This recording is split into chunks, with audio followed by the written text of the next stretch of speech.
สวัสดีครับวันนี้อยู่กับซิโก้ดัมเมอร์ชาแนลนะครับยินดีต้อนรับเข้าสู่นะครับครอบครัวซิโก้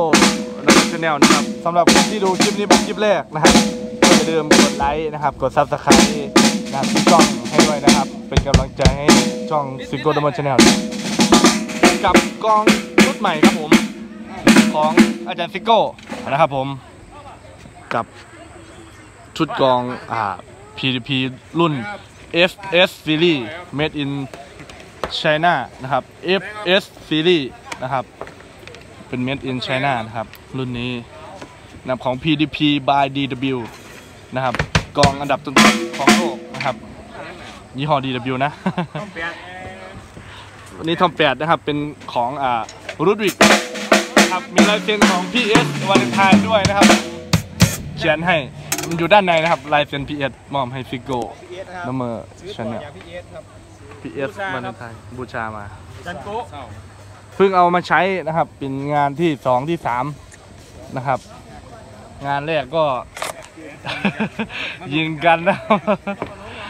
ก็เลยไม่ได้ใช้เป็นเอาไว้ซ้อมที่บ้านนะครับสเปคก็จะเป็นรุ่นนี้ทอม8ของ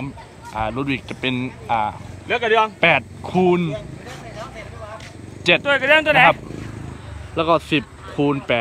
8 12คูณ9 14คูณ14นะครับแต่ว่าฟอร์ทอมรุ่นนี้ไม่ได้มาครับเพราะว่าเนื่องจากเป็นเซตเล็กนะครับซื้อมาของจากซิโก้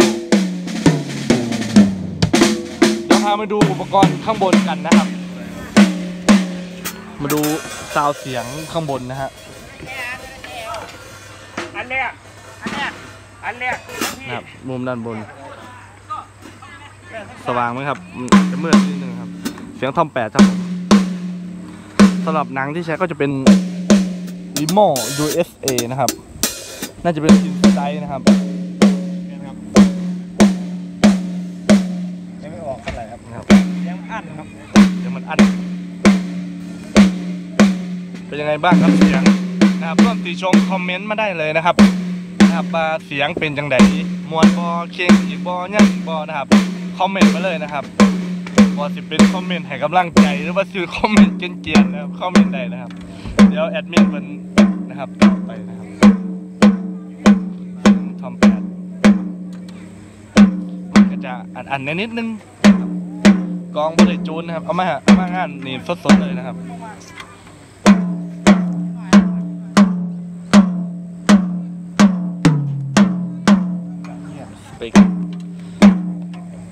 นี่ทอม4ใบ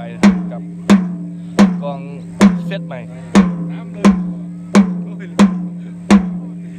าเดี๋ยวถามให้ได้ประกันมืออื่นก็มีน้ำกันแล้วปล่อยเปลี่ยนให้เราวันนี้ระบบเสียงจากทีมงานตุ้ยมิวสิกซาวอุบลราชธานีนะครับเนี่ยตุ้ยยืนอยู่หน้านะครับมีหน้ากับระบบเสียงทัฟพร้อมด้วยมิกชิวยูนะครับ32โทนเสียงของกองเซตนี้ก็จะเป็นนุ่มๆใสๆนะครับนุ่มๆกลางนิ่มๆนะครับจะไม่แหลมเท่าไหร่ของเซตนี้เนื้อไม้จะหนาพิเศษนะครับรุ่นนี้ไม้นี้จะหนักมากเลยนะครับยังไงก็อย่าลืมนะครับติชมมาได้นะครับร่วมคอมเมนต์นะครับอยากดูคลิปเกี่ยวกับอะไรนะครับเกี่ยวกับกองประเภทไหนเกี่ยวกับอุปกรณ์การจูนเสียงหรือว่าการเซตกองนะครับการตีกองการสับไฮแฮทนะครับการตีหมอลำนะครับหรือว่าการใช้ลิทึมบ็อกซ์นะครับก็ในช่องมีคลิปเกี่ยวกับการเปลี่ยนวอลลุ่มกับการเซตระบบของโรแลR70นะของลิทึมบ็อกซ์สำหรับใครหลายๆคนนะที่สงสัยว่ามีไว้เพื่ออะไรนะครับลิทึมบ็อกซ์บางคนก็บอกว่ารำคาญนะครับบางคนก็บอกว่ามันบังคับเกินไปนะครับก็เป็นอีกหนึ่งอย่างนะครับที่มุมมองที่หลายคนใช้ก็เป็นเมทานอมนะครับด้วยเสียงคาเบล นะครับมันคาเบลสดมันก็จัดยากไปอีกรูปแบบหนึ่งนะครับหลากหลายสไตล์คนชอบบางคนก็ไม่ชอบบางคนก็ไม่ชอบนะครับแล้วก็นะครับลดปริมาณบุคลากรไปอีก1 คนคือมือโปรดักชั่นนะ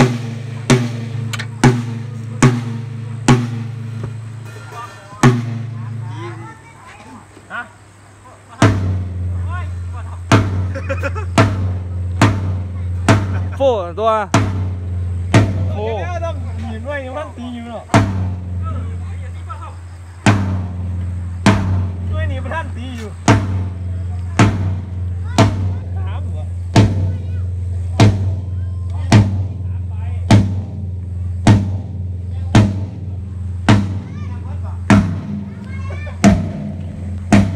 PDP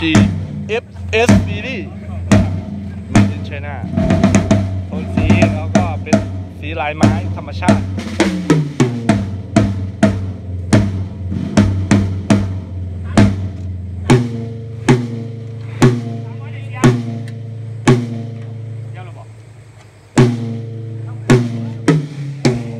มิกหน้าอย่าเพิ่งรำคาญนะมันจะเพิ่งกดนี้นะดูให้จบก่อนนะครับเดี๋ยวมีเซอร์ไพรส์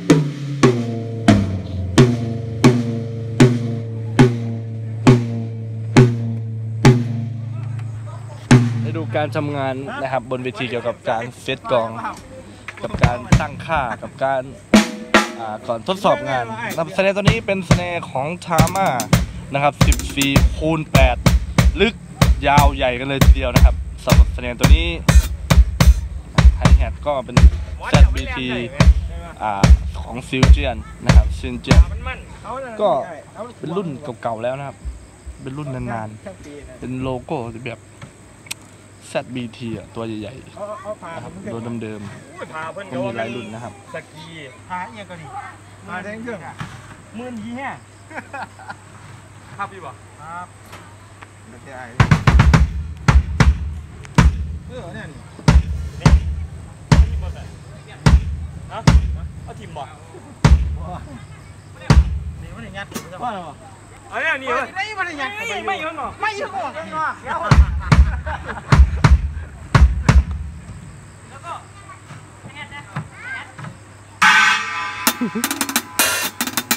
ไฮแฮท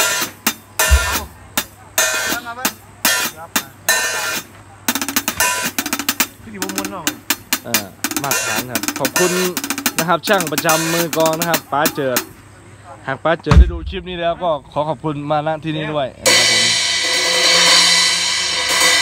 ส่วนโอเวอร์เฮดนะครับซ้ายขวาของเป็นของอิงกิสนะครับขนาดเบอร์ก็16 18นะครับเบอร์คู่ไอเฮดก็14 นิ้วนะครับไลท์ก็20 นิ้วใช้หน้าก็18 นิ้วนะครับ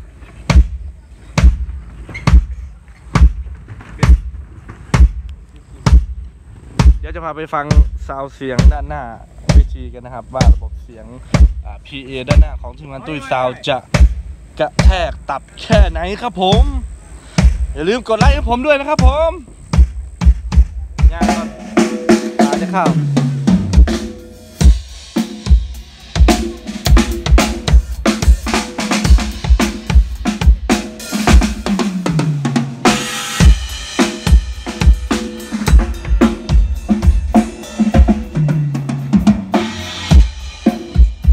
ครับผม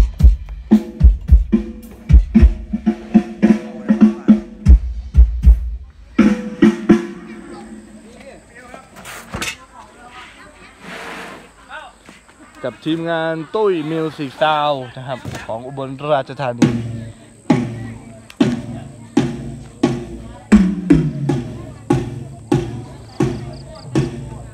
กับอาจารย์ตุ้ยครับผม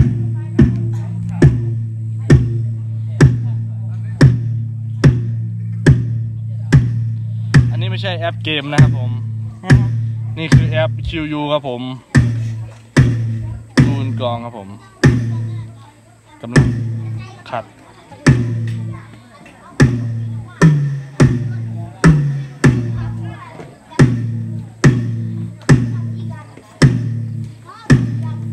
ดทอม3ครับตัวนี้ครับเดียว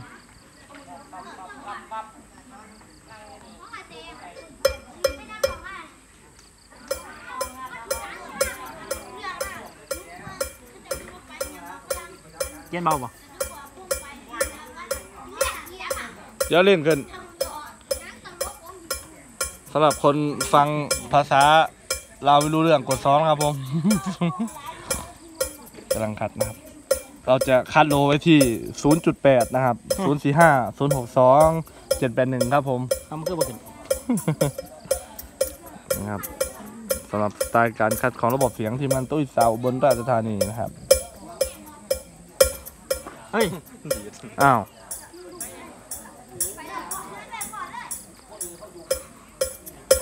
ไม่สไลด์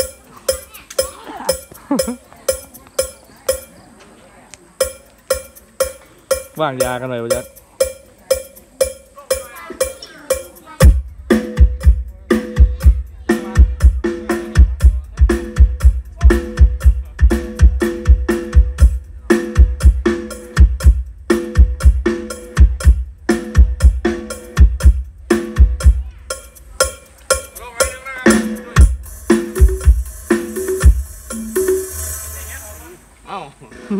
มึงขึ้นเปิดให้เฮดไป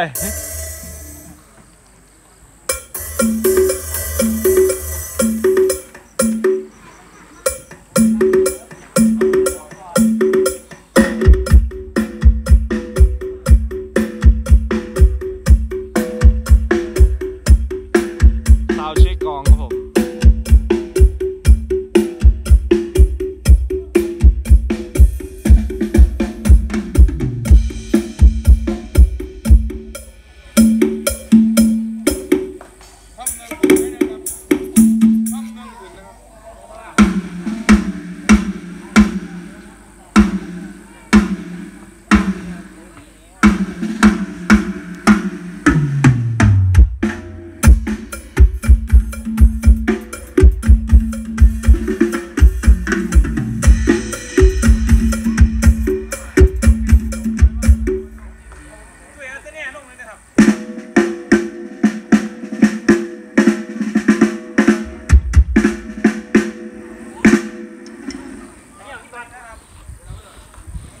สำหรับดูคลิปนี้แล้วก็อย่าลืมกดไลค์นะครับกดแชร์กด Subscribe กดติดตามกดกระดิ่งด้วยนะครับเป็นกำลังใจให้ทีมงานสำหรับวันนี้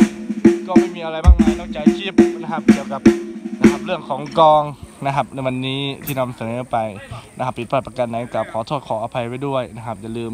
นะครับกดติดตามกันเป็นเรื่อยๆเป็นกำลังใจให้กันนานๆนะครับฝากติดตามที่ช่อง Zico Drummer Channel ด้วยพร้อมดูที่ช่องเอเย่น Channel ด้วยนะครับผมวันนี้เอเย่นรับหน้าที่พิธีกรสำหรับวันนี้ผิดพลาดประการใดขออภัยด้วยนะครับขอบคุณและสวัสดีครับ